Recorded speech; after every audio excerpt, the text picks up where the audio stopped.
Assalamualaikum warahmatullahi wabarakatuh.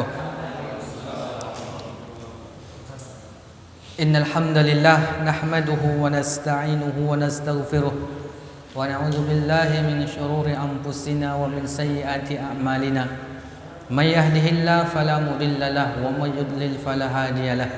Asyhadu an la ilaha illallah wahdahu la syarika lahu wa asyhadu anna Muhammadan abduhu wa rasuluh sallallahu alaihi wa ala alihi wa sahbihi wa man tabi'ahum bi ihsanin ila yaumiddin, amma ba'du. Ma'asyiral muslimin wal muslimat rahimani wa rahimakumullah. Alhamdulillah, segala puji dan sanjungan hanyalah milik Allah. Salawat dan salam semoga kita memperbanyaknya agar mendapatkan syafaat Rasul sallallahu alaihi wasallam pada hari yaumil akhir kelak. Pada kesempatan yang berbahagia ini, buku baru maka semangat baru.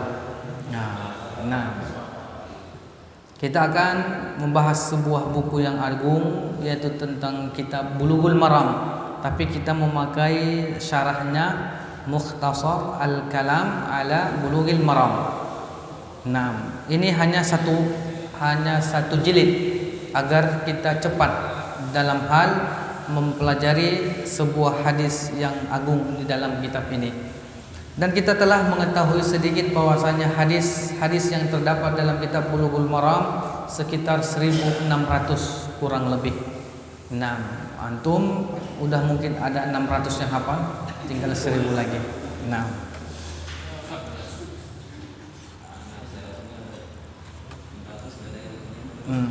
Jadi kita lanjut langsung masuk kepada Kitabut Thaharah halaman 11. Kitab Arabnya Kitabut Thaharah, kitab tentang Thaharah, yaitu bersuci. Babul Miyah, bab tentang air. An Abi Hurairah radhiyallahu anhu qala Rasulullah sallallahu alaihi wasallam fil bahri. Dari Abi Hurairah radhiyallahu anhu, ia berkata, Rasul sallallahu alaihi wasallam bersabda tentang air laut. Huwa at-tahuru ma'uhu al-hillu maitatuhu. Huwa, dia air laut, at-tahur, suci lagi mensucikan, ma'uhu, airnya, al-hillu, halal, maitatuhu, bangkainya. Maka dalam kitab fikih Muyassar kemarin kita katakan bahwasanya hewan-hewan ada namanya hewan bahriyah, hewan yang hidup di air, ada namanya hewan barriyah, hewan yang hidup di darat. Kita sudah paham kaidah tentang hewan-hewan bahwasanya seluruh hewan yang hidup di air halal, apapun jenisnya. Yang penting jangan yang keras, kapal selam misalnya, tidak tergigit ya. Akhrajahu al-arba'ah, yang dikeluarkan oleh imam yang empat, wa ibnu Abi Syaibah, dan ibnu Abi Syaibah, wal lafzu lahu, dan lapas untuknya, wa sahahahu ibnu al-Khuzaimah wa Tirmizi, dan disahihkan hadis ini oleh ibnu Khuzaimah dan Imam Tirmizi. Wa rawahu Malik, dan riwayatkan Imam Malik, wa Syafi'i, dan Imam Syafi'i, wa Ahmad, dan Ahmad. Kaum muslimin rahimani wa rahimakumullah. Ternyata hadis ini pendek tapi maknanya jelas. Maka sebenarnya satu pertemuan dapat hadis ini kita hafal. Itulah namanya ilmu. Makanya ilmu itu adalah qala Allah wa qala Rasul. Kita hafallah ayat-ayat ahkam, ayat-ayat yang berkenaan tentang hukum, 2-3 ayat, kemudian beberapa hadis, beberapa hadis. Di antaranya ini dia, huwa tahuru ma'uhu al-hillu maitatuhu. Enggak pun kita hafal dia sanadnya dari siapa, ini yang penting maknanya itu udah ada di dalam otak kita. Maka nanti tatkala nanti bertanya nanti istri kita, anak kita dan sebagainya, ya ini ada ini kayaknya buaya. Kayak mana hukumnya nih buaya nih? Kita ingat kayaknya dia hidupnya di mana nih? Itu loh bahasanya. Pura-pura nggak tahu kita kan. Hidupnya di air atau di darat? Di air. Oh, kalau di air, huwa tahuru ma'uhu al-hillu maitatuhu. Jadi hewan yang hidupnya di air, dominannya itu halal. Makanya sebagian ulama mengatakan, jadi kura-kura gimana? Ya halal. Ini halal dalilnya ini. Nanti makanya dia cerita tentang pembahasan fikih sebelum-sebelumnya telah kita katakan bahwa dalilnya ataupun dalil tentang ilmu fikih itu bukan hanya sebatas Al-Qur'an, Sunnah, ijma dan qiyas. Tapi di sana masih banyak lagi istilah-istilah yang dipakai para ulama. Maka inilah diantara satu dalil yang mengatakan nanti yang penting apa yang hidup di air, baik kura-kura atau penyu atau buaya bahasanya, maka ada sebagian ulama mengatakan dia halal, inilah dalilnya. Jadi secara zahir semua hewan yang ada di laut atau ada yang di dalam air hidupnya, maka dia adalah halal. Kemudian disebutkan karena kita masuk pada bab kitabut taharah, bab tentang taharah, bersuci. At-taharatu fil lughah. Taharah itu dalam bahasa artinya adalah at-tanazzuhu 'anil adanasi wal akdar. Taharah itu secara bahasa artinya at-tanazzuh, bersih dari pencemaran, al-adnas pencemaran, wal akdar dan kotoran. Jadi secara bahasa, makanya ada kalimat-kalimat yang salah. Mereka mengatakan an-nazafatu minal iman, bersih itu sebagian dari iman. Ini bukan hadis. Tapi yang hadis itu adalah at-tahuru syatrul iman. Kesucian itu sebahagian dari iman.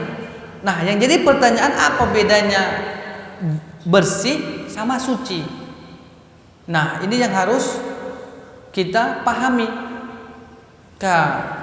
Ternyata kalau toharoh secara bahasa artinya nazafah, bersih.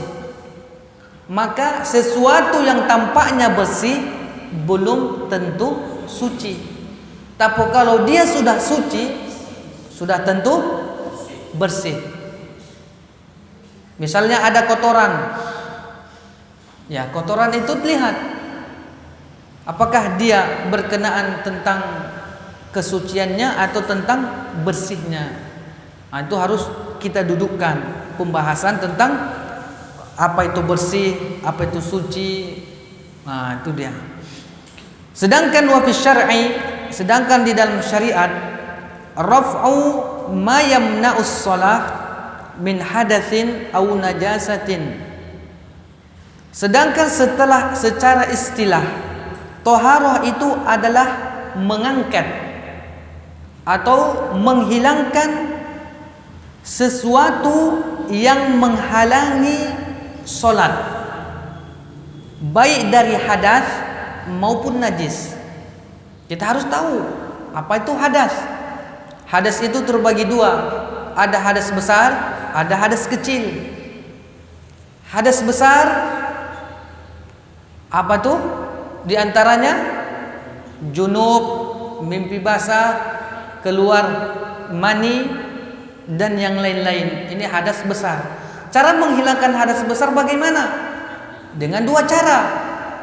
Caranya bil ma'i awit turab, dengan air atau dengan tanah. Kalau dengan air menghilangkan hadas besar berarti dengan mandi janabah yang kita kenal. Kalau tak ada air maka dengan tayammum. Jangan terkejut nanti, aku nih janabah, nggak ada air, tayammum. Jangan sungkan. Bukan hanya tayammum itu untuk berwudu, enggak. Jadi untuk menghilangkan hadas besar juga boleh dengan bertayammum. Kemudian hadas yang kedua, hadas kecil, yaitu apa yang keluar dari knalpot depan dan belakang. Jadi apapun yang keluar dari knalpot depan dan belakang ini adalah hadas kecil. Maka menghilangkan hadas kecil, cara mengangkat hadasnya itu adalah dengan berwudu dan tayamum. Jangan lupa. Karena dua alat ini, al-ma' wa turab, inilah alat-alat untuk bersuci. Jangan lupa. Kemudian au najasah, yaitu najis. Sebagaimana kita tahu najis juga terbagi tiga. Ada najis mughallazah, najis yang berat, yaitu B1, B2, yaitu babi sama biang. Biang itu artinya anjing. Makanya dia B1, B2. Jadi babi dan anjing ini adalah termasuk najis berat. Saking beratnya tidak bisa dihilangkan dengan air saja, harus dibantu dengan tanah. Itu loh saking beratnya. Maka jangan hati-hati kalau memelihara B1, B2. Nana tahu kan ada bisnis pula kan. Nana kita tahu. Itu jadi menghilangkannya karena dia adalah najisnya najis berat, maka cara menghilangkannya nanti dalam hadis ini disebutkan oleh Rasul dengan 7 siraman atau 7 air. Air pertama ada mengatakan dalam hadis ini dicampur dengan tanah. Selanjutnya tidak. Ada mengatakan di akhirnya pas yang basuhan ke-7 baru dicampur dengan tanah. Nanti ini ada hadisnya disebutkan. Nah, setidaknya secara pengantar kita paham. Kemudian najis yang kedua yaitu najis ringan atau selanjutnya najis pertengahan atau sedang. Nah, najis daripada najis ringan itu adalah kencing bayi yang belum kencing anak bayi laki-laki yang belum berumur 2 tahun dan dia masih menyusui. Walaupun dia udah makan sun, makan sun,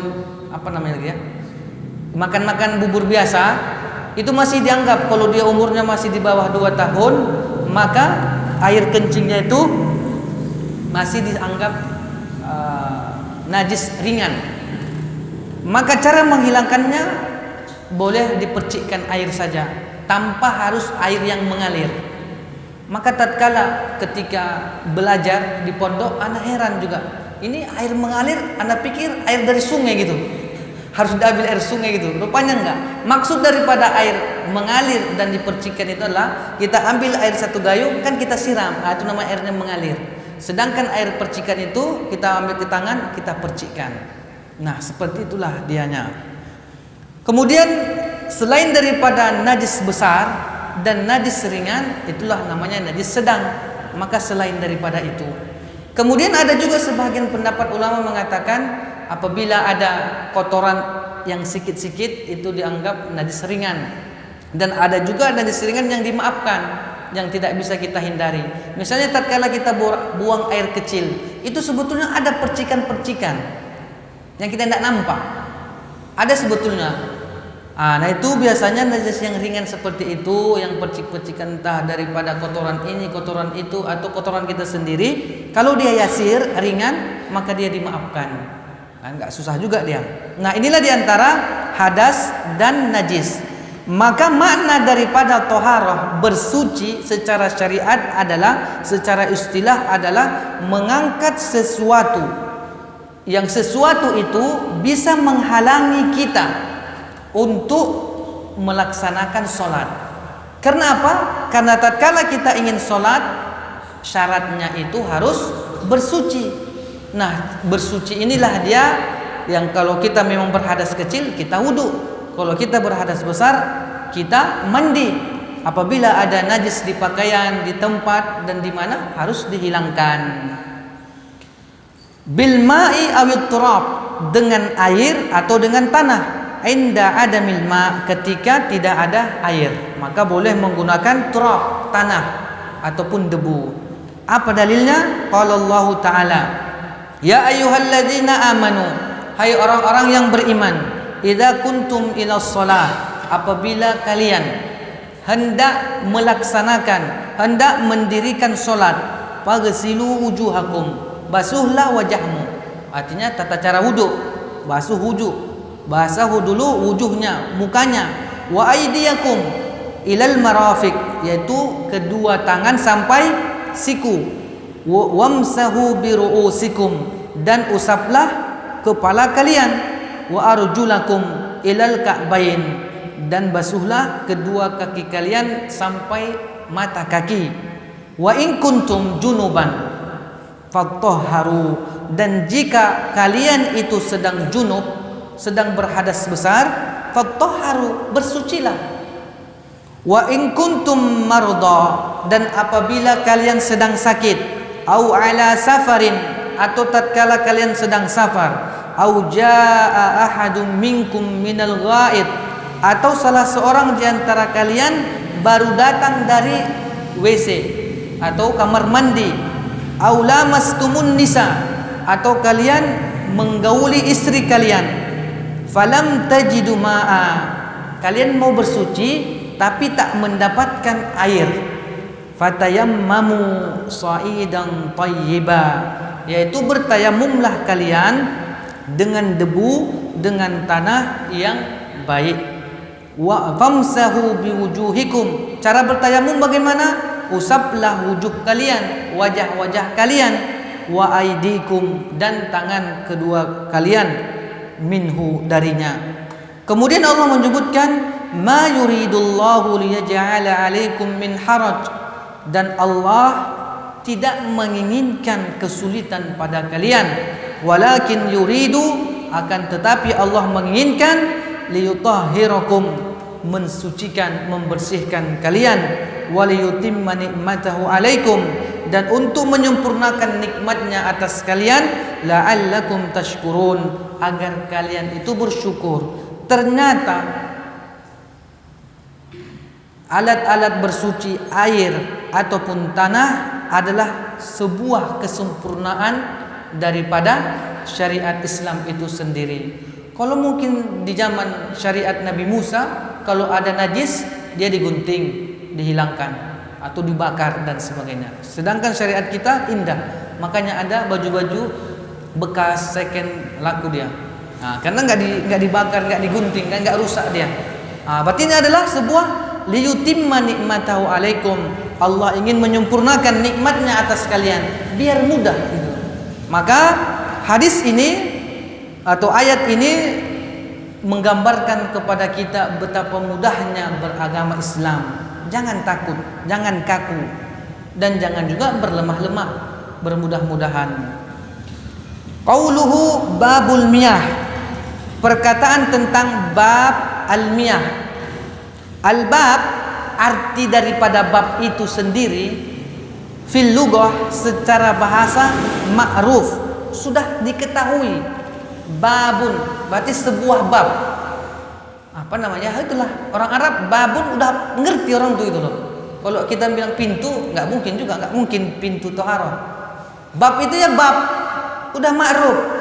Makanya orang Arab mengatakan al-ma'rufu la yu'arraf. Orang yang sudah dikenal tidak perlu lagi diperkenalkan, udah ma'ruf. Nah, itulah makna daripada al-babu fil lughah ma'rufun. Bab, kalimat bab itu sendiri secara bahasa udah diketahui. Gak bisa lagi dijelaskan kayak mana membilangnya, bagaimana menyebutnya. Wa fi istilah al-musannifin, namun makna arti daripada bab menurut istilah para penulis, mereka mengatakan jumlatun minal ilmi, yaitu kumpulan-kumpulan dari ilmu, tahtawi ala masail makhsusah, yang terdiri atas masalah-masalah tertentu. Itulah namanya bab. Maka disebut nanti babul miyah, bab tentang air. Nah, berarti di sana ada kumpulan-kumpulan ilmu yang akan bercerita tentang air. Nah, wal miyah, dan sedangkan miyah dalam bahasa Arab jamak, dia adalah kalimat jamak dari ma'un, yaitu air. Wa jam'u li ikhtilafi anwa'ihi, yaitu digunakan kata al-miyah adalah sebagai jamaknya karena berbedanya macam-macam hukum padanya. Anwa'ihi, nau'nya itu macam-macamnya itu banyak. Nanti disebutkan di dalam hadis-hadis yang lainnya. Kemudian selanjutnya, wa hadzal hadis, Dan hadis ini, yaitu hadis yang pertama tentang huwa tahuru ma'uhu al-hillu maitatuhu, hadal hadis ini waqa'a jawaban anis su'al, merupakan jawaban atas sebuah pertanyaan. Ternyata hadis ini ada asbabul wurudnya, sebab munculnya hadis. Apa itu? Wahwa adalah anna rujulan, bahwasanya ada seseorang jaa ila Rasulillah sallallahu alaihi wasallam, yang datang menemui Rasul. Faqal, ia pun berkata, ya Rasulullah, wahai Rasulullah, inna narkabul bahra, sesungguhnya kami mengendarai laut. Maksudnya ya naik kapal laut, nggak mungkin berjalan dari selaut, nanti payah juga kan. Maksudnya itu kalimatnya. Wa nahmilul qalil minal ma, dan kami membawa sedikit dari air. Perbekalan air kami itu sedikit. Fa in tawadda'na bihi atishna, apabila kami berwudu dengan air itu, ya kami haus pula nanti. Perjalanan panjang, berjam-jam. Afana tawadda'u bima'il bahr, apakah kami boleh berwudu dengan air laut? Maka disinilah Rasul mengatakan, faqala Rasulullah sallallahu alaihi wasallam, Rasulullah pun mengatakan, huwa tahuru ma'uhu, air laut suci airnya. Sebetulnya seseorang ini ya hanya bertanya kan, pertanyaannya cuma satu, boleh enggak kami berwudu dengan air laut? Tapi Rasulullah menambahkan kalimat al-hillu maitatuhu, dan halal pula bangkainya. Pertanyaannya satu, jawabannya dua.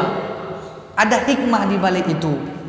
Maka Rasul sallallahu alaihi wasallam mengatakan, huwa tahuru ma'uhu al-hillu maitatuhu, fa afada sallallahu alaihi wasallam, Rasul memberikan faedah anna ma'al bahri tahirun mutahhirun, bahwa air laut itu tahir, si tahir, suci, mutahhirun, lagi mensucikan.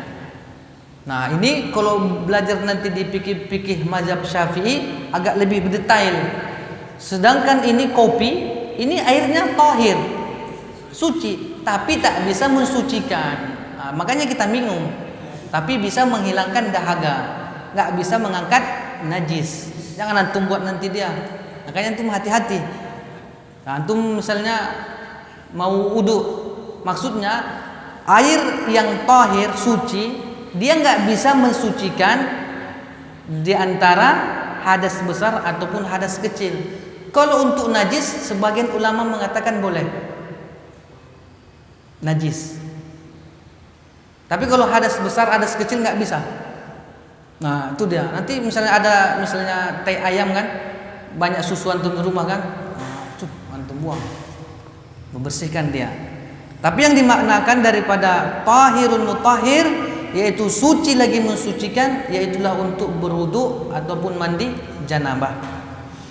Wa fihi, dan di dalam hadis, masyru'iyatu ziyadah fil jawab ala su'al, yaitu disyariatkan, diperbolehkan menambah jawaban apabila ada orang bertanya satu pertanyaan, boleh dijawab lebih daripada satu. As-sailu, orang yang bertanya, liqasdil ifadah, tujuannya untuk menambah maklumatnya, menambah ilmunya, menambah faedah di dalamnya. Maka jangan takut pula antum kan, ditanya A, antum langsung tanya, dijawab A juga, yang B takut antum, kayaknya nggak pas nih gitu, antum tahan-tahan. Nah jadi di situ dia. Wadzalika min mahasinil fatawa, dan itulah di antara bentuk fatwa yang baik. Tatkala ditanya A, antum jawab A, kemudian antum jabarkan yang lain-lainnya untuk lebih baik daripada bentuk fatwa tersebut. Qala Asy-Syafi'i, Imam Syafi'i berkata tentang hadis huwa tahuru ma'uhu al-hillu maitatuhu. Imam Syafi'i mengatakan hadzal hadisu, ini hadis nisfu ilmi taharah, separuh dari ilmu tentang bersuci. Bayangkan antum hafal satu hadis ini udah mewakili separuh ilmu tentang hadis-hadis yang bercerita tentang taharah. Nah, ini yang mantap nih, seperti ini dia. Antum harus hafal. Satu hadis udah hampir separuh ilmu tentang hadis-hadis taharah maksudnya. Jangan pula hadis ini antum masukkan hadis bab nikah, nggak masuk juga lah, nggak nyambung. Jangan pula antum bilang kan huwa tahuru ma'uhu, antum bilang antum gas juga kan. Antum bilang juga huwa tahuru ma'uhu. Nah, seperti itu dia. Wallahu alam, inilah hadis yang pertama. Selesai. Maka kitab ini ringkas, nggak panjang-panjang. Kalau yang lain panjang lebar. Kalau ini yang penting tujuannya kita baca kitab ini adalah hadis itu ya gitu. Setidaknya nanti adalah yang lengket, minimal 100 lah kan. 100 hadis lengket. Kita amalkan. Ya, jangan pula tua-tua keladi, semakin tua menjadi nggak ada isinya gitu. Nah, setidaknya itu udah minimal 100 lah. Nggak sulit. Kemudian yang kedua, masuk kita hadis yang kedua. Wan Abi Sa'id Al-Khudri radhiyallahu anhu, dari Abi Sa'id Al-Khudri radhiyallahu anhu qala Rasulullah sallallahu alaihi wasallam, innal ma'a, sesungguhnya air itu tahurun, suci.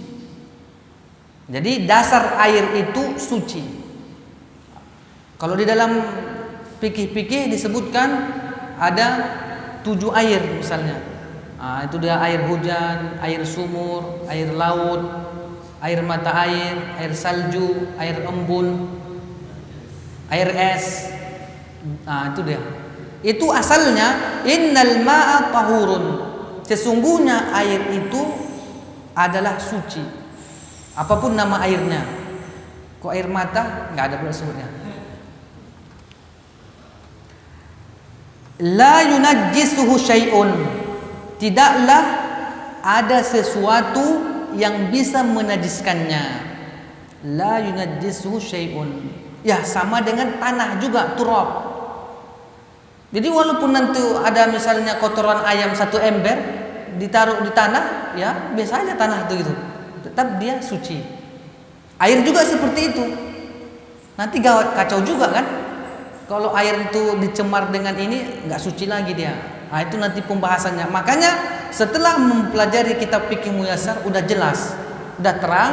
Tambah kitab ini untuk menghafal dalilnya gitu loh. Sedangkan untuk keterangan lebih lanjut air ini itu dalam kitab yang lain, kitab fikih asli gitu. Ini kitab fikih juga, tapi dia hadis. Di sini sebenarnya ingin ditekankan itu kita menghafal hadisnya. Nanti masuk kitab fikih yang lain tinggal enak. Oh, hadis itu udah hafalan. Ya, antum hafal-hafal kan? Ya sama-sama gitu. Nah, 1-1, 2-2, udah mudah aja dia, pelan-pelan sedikit. Akhrajahu as-salasah wa shahahu Ahmad, dikeluarkan oleh imam yang ketiga dan disahihkan Imam Ahmad. Hadzal hadisu, ini hadis waqa'a jawaban an soal, dan hadis ini juga merupakan jawaban dari pertanyaan. Ada juga hadis ini, ada juga asbabul wurudnya, sebab-sebab turunnya hadis ini. Tatkala Rasulullah mengatakan innal ma'a tahurun la yunajjisuhu syai'un, tidaklah sesuatu bisa membuatnya najis.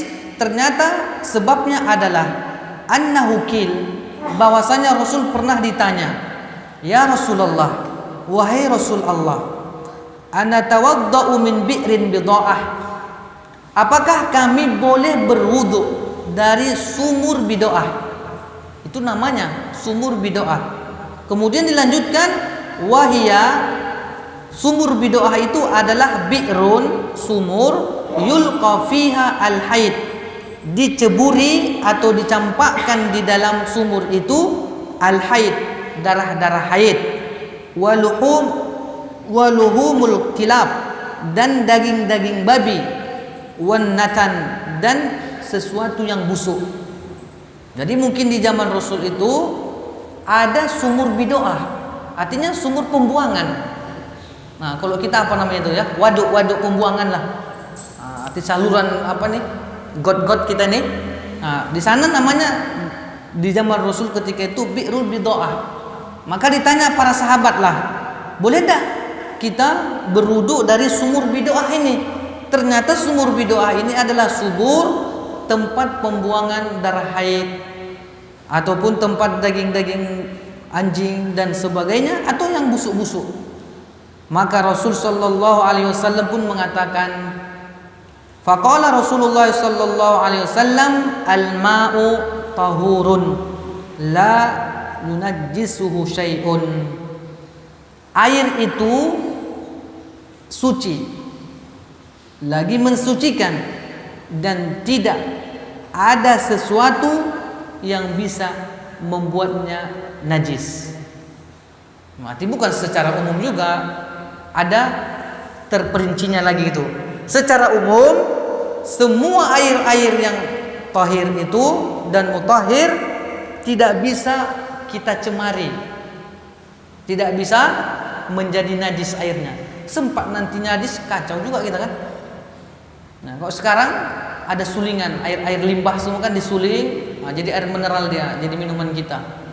Nah, jadi tahir lagi dia, bagus. Nah, itulah diantara hadis yang kedua maknanya. Kemudian yang ketiga, hadis ketiga selanjutnya, an Abi Umamah Al-Bahili radhiyallahu anhu, dari Abi Umamah Al-Bahili, semoga Allah meridhoinya, ia berkata, qala Rasulullah sallallahu alaihi wasallam, Rasulullah bersabda, innal ma'a, sesungguhnya air itu, la yunajjisuhu syai'un, tidak ada sesuatu yang bisa membuatnya jadi najis, illa, kecuali ma ghalaba ala rihihi wa ta'mihi wa launihi, kecuali air itu berubah dari baunya, rasanya, dan warnanya. Akhrajahu Ibnu Majah, dikeluarkan Ibnu Majah, wa dha'afahu Abu Hatim, tapi hadis ini didhaifkan, dilemahkan oleh Abu Hatim. Walil Baihaqi, dan hadis yang dikeluarkan oleh Imam Baihaqi, ia mengatakan al-ma'u tahurun, air itu suci, illa, kecuali in taghayyara rihuhu aw ta'muhu aw launuhu binajasatin tahdutsu fih, kecuali berubah baunya, rasanya, warnanya dengan sebuah benda yang najis yang mengenainya. Nah, ini dia. Jadi pada asalnya air itu tidak ada sesuatu pun yang mampu merusaknya menjadi najis. Tapi kalau airnya banyak, kalau airnya sedikit, ya bisa-bisa aja. Nah, itulah nanti maknanya lebih ditekankan dalam hadis-hadis selanjutnya. Sabar dulu gitu. Nah, yang penting seperti itu. Yang penting pada dasarnya air tidak ada sesuatu yang bisa mempengaruhinya menjadi najis, kecuali nanti berubah baunya, rasanya, dan warnanya. Tiga ini saja. Qala Ibnu Munzir, disebutkan oleh Ibnu Munzir, ajma'al ulama'u ala anna al-ma'a al-qalila wal katsira. Para ulama, kata Ibnu Munzir, telah bersepakat, telah berijma bahwasanya air yang sedikit ataupun air yang banyak, idza waqa'at fihi najasah, apabila terjatuh padanya benda yang najis, faghayyarat lahu, dan berubah air itu ta'man, rasanya, au launan ataupun warnanya, au rihan ataupun baunya, fahuwa najisun, maka dia najis. Berarti mudah, kaidahnya mudah. Nah, jadi kita setelah belajar ini bisa jadi mufti nanti. Nah, jadi ustadz besar. Itulah hadis yang ketiga. Kita lanjut hadis yang keempat. Wa Abdullah ibnu Umar radhiyallahu anhuma, dari Abdullah ibnu Umar radhiyallahu anhuma, ia berkata, qala Rasulullah sallallahu alaihi wasallam, Rasulullah sallallahu alaihi wasallam bersabda, idza kana al-ma'u, apabila air itu, kullatain, isinya 2 kullah atau volumenya 2 kullah, lam tahmil al-khabas, tidak mengandung najis. Nah, ini dia nanti minimalnya itu 2 kullah. Nah, definisi daripada 2 kullah itu berbeda-beda para ulama. Kalau untuk kita saat ini sekitar 1 drum 500 liter.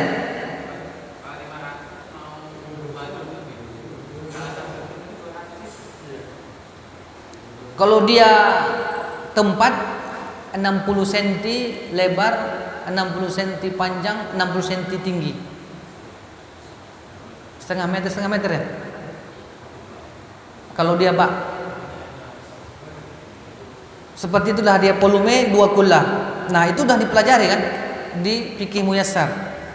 Nah, jadi dari hadis Abdullah ibnu Umar ini dikatakan bahwasanya Rasulullah pernah mengatakan, apabila air itu debitnya itu 2 kullah, lam yahmil khabas, dia enggak pernah mengandung najis, enggak pernah dia membawa najis. Wa fi lafzin, di dalam lafaz yang lain, lam yanjus, tidak najis. Akhrajahu al-arba'ah, dikeluarkan oleh imam yang 4, wa sahhahahu, dan disahihkan Ibnu Khuzaimah, wal Hakim, wa Ibnu Hibban.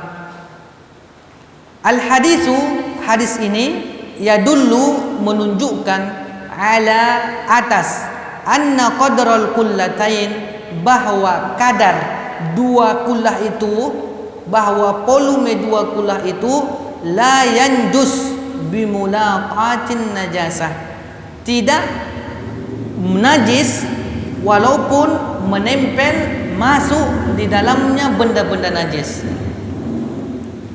Misalnya apa dibuat ya? Sumur lebih dari 2 kullah, masuk 1 kambing.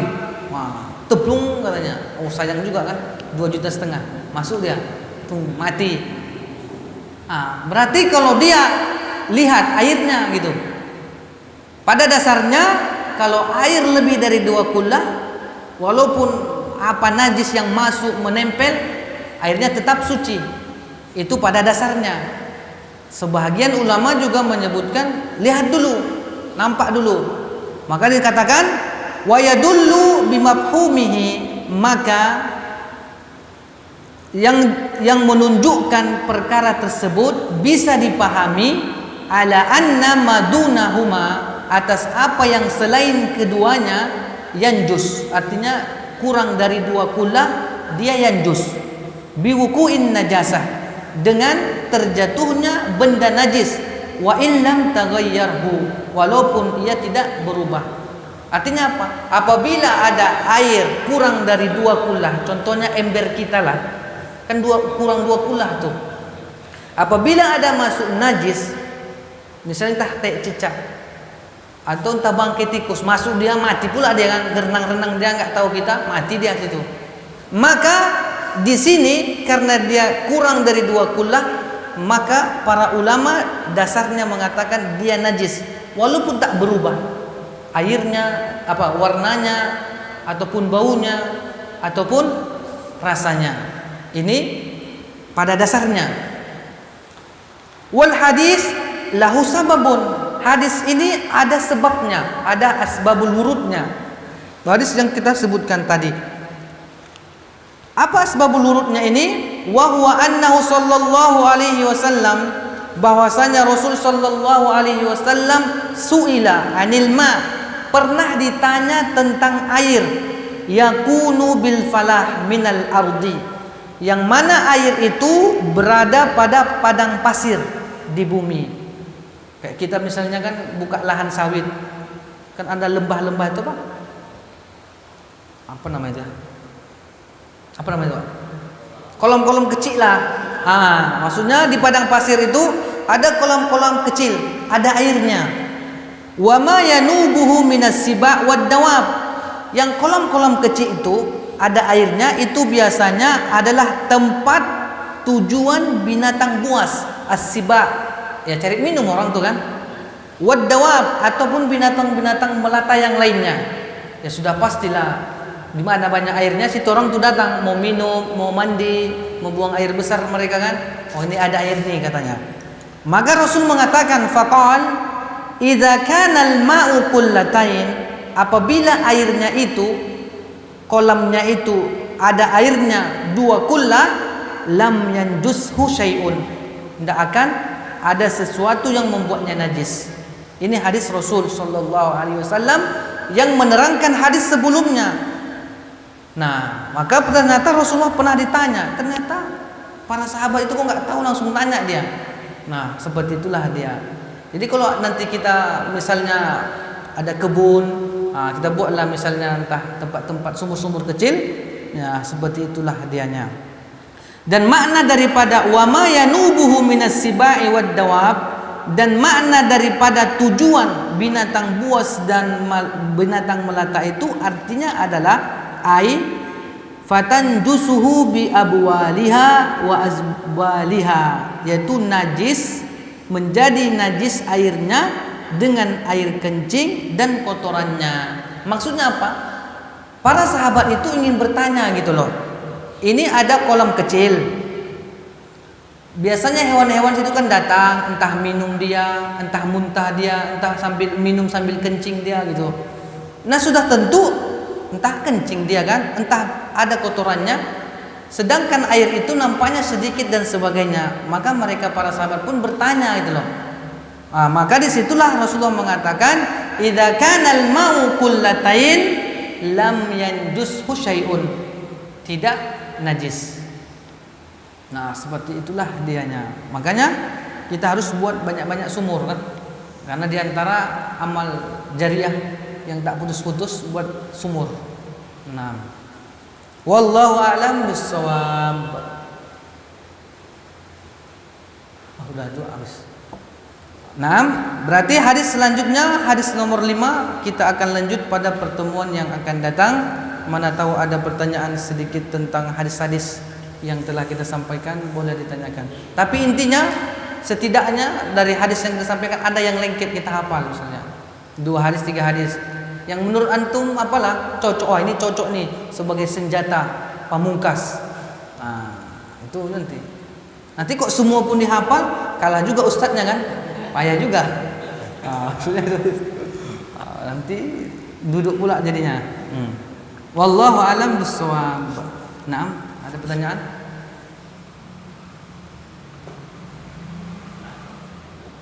Naam.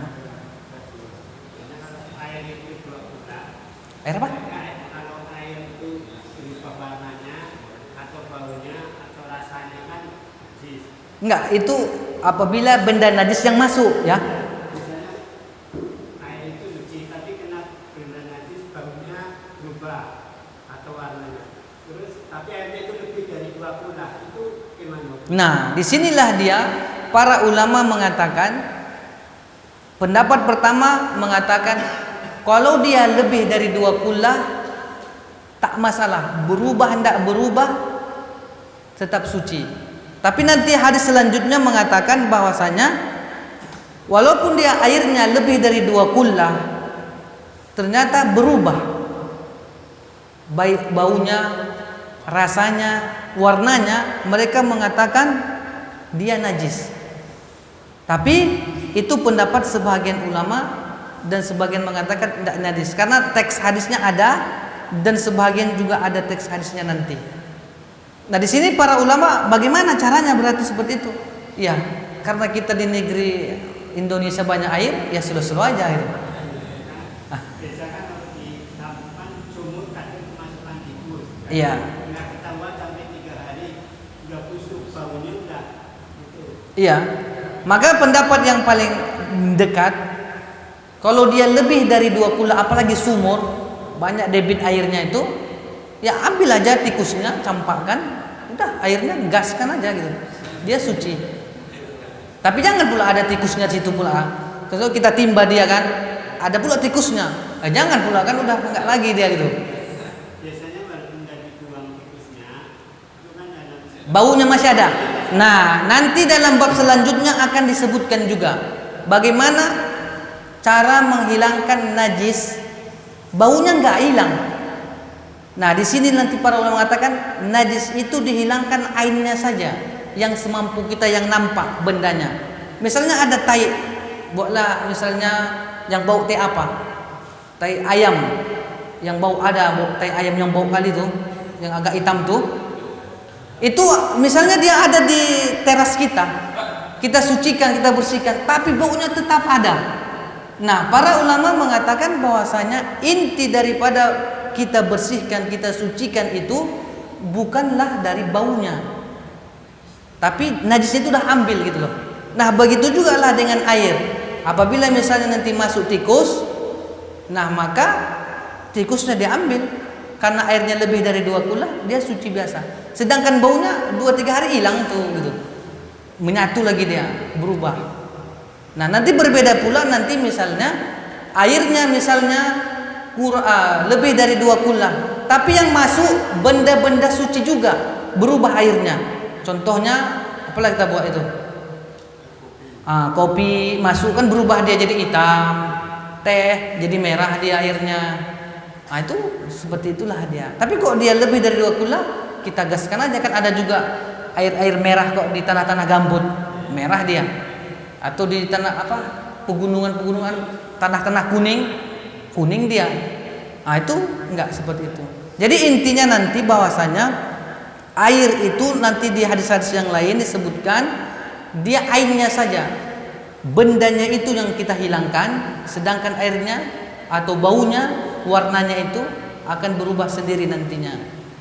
Wallahu a'lam bissawab. Maka yang paling nanti disebutkan dia di sini karena ini kitabnya ini Mukhtasar Al-Kalam, dia enggak karena ini belajar fikih melalui hadis, enggak disebutnya mana yang paling rajih. Ada juga kitab-kitab yang langsung mengatakan di situ gitu. Kalau ada kitab yang lain disebutkan dia yang rajih menurut saya ini. Kalau kitab kita ini enggak. Antum disuruh bebas, lebih dewasa gitu loh. Jangan terlalu taklid gitu bahasanya. Kita bebas. Yang penting ada hadis ini, ada hadisnya ini. Mana cenderungnya gitu. Dengan ilmu juga, bukan juga dengan suka-suka juga enggak. Tapi dengan ilmu gitu, Pak. Wallahu a'lam bissawab. Maka di sini nanti agak dilanjutkan dengan hadis yang lain kalau dikatakannya di sini bahwasanya air yang kemasukan benda najis dan airnya lebih daripada 2 kullah, dia berubah tidak berubah tetap suci. Tapi kalau ada air yang kurang dari 2 kullah masuk benda najis, berubah tak berubah, dia najis. Itulah yang lebih ringan menurut kita gitu. Makanya hati-hati. Makanya kalau kita ada apa namanya itu? Kolam, bukan kolam tuh. Yang di rumah itu apa namanya? Drum atau bak yang kurang dari 2 kula ditutup-tutup, nanti masuk pula apa kan? Entah nanti cecak pula masuk, entah ini lagi apa? Cecaknya masuk, entah tikus. Kita tengok juga jernih kan? Oh, ini jernih nih. Rupanya udah nggak bisa dia mensucikan. Nampak juga jernih gitu kan? Tapi kita tengok, ada juga taiknya gitu. Itu hati-hati. Banyak juga di kampung-kampung itu kan. Tengoknya aja, ini bersih gitu kan, masih mengkilau, masih jernih. Tapi tengok dalam, banyak kali jejaknya. Apalagi di masjid-masjid kampung. Itulah dia. Kadang harus waspada kita kan. Itulah kadang zohir mata kita nengok, udah suci nih, bersih nih. Kita gas juga. Makanya enggak diterima juga ya salat kita. Rupanya enggak pas. Wallahu alam bisawab.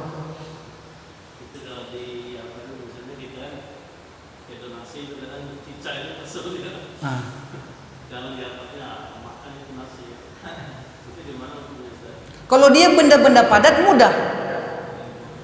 Ya mana yang dia jalani dibuang campakkan. Beda dengan air kan, air itu takut kan dia menyatu-nyatu dia. Kalau dia benda padat, misalnya entah masuk ke madu antum itu ada satu ember kan, madu semua tuh, baru ngambil semalam, masuk cecak situ, mati dia nggak bisa berenang-renang. Nah, udah di situ dia mana tempat itu, cedok aja, apa diciduk apa namanya itu, diambil aja dia, buang, jangan dibuang semua. Wah kacau juga kita. Itulah enaknya kalau dia bendanya agak padat. Kalau bendanya cair yang susah, air itu. Hah? Buang semua. Ya kalau kita sultan nggak apa-apa. Yang itu tergantung ekonomi kita. Kalau dia sultan apa susah? Sebagaimana kisah seorang ulama, entah Said Musayyab, entah siapa tuh, lupa nah. Sufyan Ats-Tsauri entah siapa. Dia seorang pedagang, dia beli ada minyak, maka ternyata masuk tikus. Udah dibuangnya semua. Ya rugi dia. Berutang dia jadinya, kena marah dia jadinya. Ada kisahnya, anda lupa entah Said Musayyab, entah Sufyan Ats-Tsauri, entah siapa. Nanti sama sirah lah nanti, usah sirah. Nah seperti itu dia. Yang penting kan dia tergantung ekonomi. Ada sebagian di kampung ada masing-masing punya bak yang besar, tapi memang airnya mengalir. Jadi dia bisa wudhu, mandi itu memang besar. Mandi itu ada nyemplung dia masuk ke dalam bak itu. Tapi karena airnya memang mengalir, sebagian itu wudhu, ada mandi itu ya. Ya yang penting dia lebih dari 2 kullah gas saja. Nanti dalam hadis ini juga disebutkan nanti tentang orang yang sedang junub. Mana tahu dia junub kan masuk juga dia kan, digasnya juga. Ya kalau dia ngalir dari gunung, kan berarti lebih dari 2 kullah tuh, non stop. Mati lampu pun dia ngalir. Nah, kalau kita kan enggak, mati lampu dia stop dulu, enggak ngalir. Nah, itu yang susahnya. Wallahu a'lam bishawab. Nanti ada hadis selanjutnya, hadis yang kelima di dalam hadis ini. Nah, oke Pak. Nah, jadi kok belajar fikih ini dia seru-seru gitu dia. Nah, oke, kita tutup dengan doa kafaratul majelis. Subhanakallahumma wa bihamdika asyhadu an la ilaha illa anta astaghfiruka wa atubu ilaik. Assalamualaikum warahmatullahi wabarakatuh.